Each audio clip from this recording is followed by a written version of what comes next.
اشرافیہ کی مراد.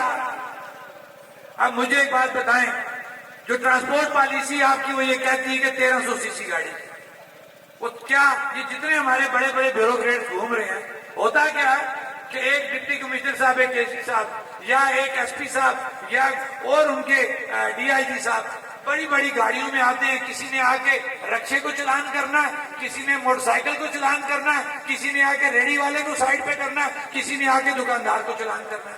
تو مجھے ایک بات بتائیں, کروڑوں روپے کی گاڑی میں آ کے تم وہ 1000-2000 روپے کا آ کے تم لوگوں کو زیر بار کرتے ہو. ہاں ایک بات اور ذہن میں رکھیں, تاجروں کے خلاف بھی بڑی بات کی جاتی ہے, بہت بڑا ایک منظم پروپیگنڈا کیا جا رہا ہے. میں آج اس پلیٹ فارم سے اوپن یہ بات کہتا ہوں کہ ہاتھ کی 5 انگلیاں برابر نہیں ہیں.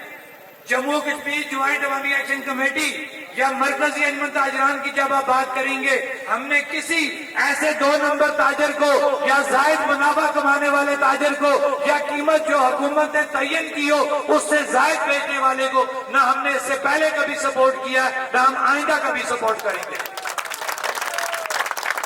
اسلام نے ایک جائز منافع کی بات کی ہے, لہذا ہم اس تاجر کو سپورٹ کرتے ہیں جو ایک جائز منافع کے اوپر کاروبار کر رہا ہے. ہم کسی غیر معیاری چیز بیچنے والے تاجر کو, کسی مہنگے چیز بیچنے والے تاجر کو ہم کبھی سپورٹ نہ پہلے کی نہ اس کے بعد کریں گے. لہذا یہ عوام بالکل کلیئر ہو جانا چاہیے کہ جموں کشمیر جوائنٹ عوامی ایکشن کمیٹی یا انجمن تاجران ایسے کسی غلط تاجر کو سپورٹ کرے گی جو عوام کے ساتھ کسی بھی صورت میں کسی بھی شکل میں زیادتی کر رہی ہو. ایک بات یہاں پہ بار بار کی گئی اور یہ بات میں اب اکثر مجھے کرنی پڑتی ہے کیونکہ لوگوں کے ذہن میں ایک عوام اور آ گیا ہے. وہ یہ سوچ رہے ہیں کہ یہ جموں کشمیر جوائنٹ عوامی ایکشن کمیٹی کے لوگ, یا میں یہ کہوں گا کہ الحمدللہ ہم 29 ممبران میں سے تو ایسی سوچ کسی کی نہیں ہے, لیکن لوگ یہ سمجھ رہے ہیں کہ جناب مثلا میں اپنی بات کروں گا, میں یہاں پہ مجھے بار بار مخاطب کر کے کہا گیا تو میں نے ریکویسٹ کی تھی ان سے کہ جو بھی مطالبہ کرنا ہے, جو بھی مسائل ہیں وہ آپ جموں کشمیر جوائنٹ عوامی ایکشن کمیٹی کو ایڈریس کریں.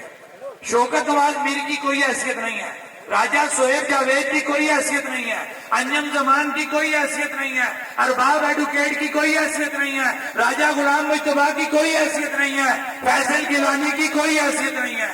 حیثیت کس کی ہے؟ حیثیت آپ لوگوں کی ہے.